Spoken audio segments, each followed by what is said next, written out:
दोस्तों, एक खिलाड़ी के करियर में डाउनफॉल किस तरीके से आता है, अगर आपको ये देखना है तो आप पृथ्वी शॉ को देख लीजिए। दोस्तों, पृथ्वी शॉ का एक समय था जब पृथ्वी शॉ इंडियन टीम का हिस्सा हुआ करते थे।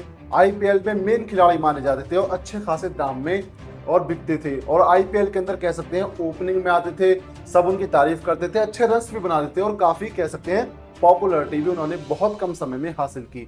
लेकिन दोस्तों, एकदम से उनके करियर के अंदर डाउनफॉल आया। तो ऐसा क्या हुआ, चलिए दोस्तों इसके ऊपर बात करते हैं। पृथ्वी शॉ की बात करें तो पृथ्वी शॉ इंडियन टीम का हिस्सा कई साल तक रहे, जहां उन्होंने ओपनिंग भी की, टी20 में भी बल्लेबाजी की और वनडे मुकाबले में भी उन्होंने टीम इंडिया की तरफ से रन्स बनाए।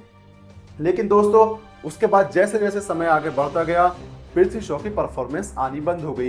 इंडियन टीम में तो उनकी परफॉर्मेंस बिल्कुल नहीं आई, तो इंडियन टीम से उन्हें ड्रॉप कर दिया गया। इसके बाद आईपीएल में भी उनकी परफॉर्मेंस बिल्कुल नहीं आ रही थी। दिल्ली कैपिटल्स ने उन्हें कई साल अपने साथ रखा, लेकिन हर बार उन्हें प्लेइंग 11 में मौका दिया गया। उसके बावजूद उनकी परफॉर्मेंस बिल्कुल जीरो थी।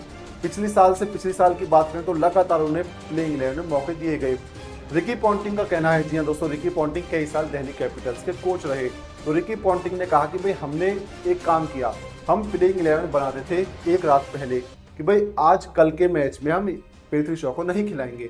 लेकिन जब हम सुबह आते थे तो भाई टॉस से 5 मिनट पहले भी नहीं, भाई पृथ्वी शॉ को खिलाना है, अगर ये चल गया तो मैच जिता देगा। इस तरीके से हमने पूरे सीजन पृथ्वी शॉ को खिलाया, लेकिन पृथ्वी शॉ ने रन्स नहीं बनाए। तो उसके बाद दोबारा से अगले साल भी खिलाया गया, लेकिन फिर भी रन्स नहीं आए। तो इस बार उन्हें किसी भी फ्रेंचाइजी ने कोई नहीं, ना दिल्ली ने रिटेन किया, ना किसी फ्रेंचाइजी ने उन्हें खरीदा। और दोस्तों, उनके जो ओनर है उन्होंने कहीं ना कहीं एक बड़ी बात कही है कि भाई जब कोई खिलाड़ी 30-40 करोड़ रुपए कमा लेता है तो उसके करियर में एक ऑप्शन होता है कि या तो वो यहाँ से आगे बढ़ जाए या वो यहीं पर अटक कर रह जाए।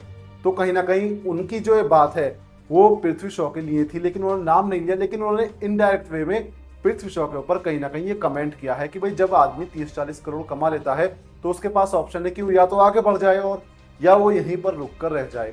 तो वो पृथ्वी वाले केस में यही दिल्ली कैपिटल्स के ओनर्स का कहना है।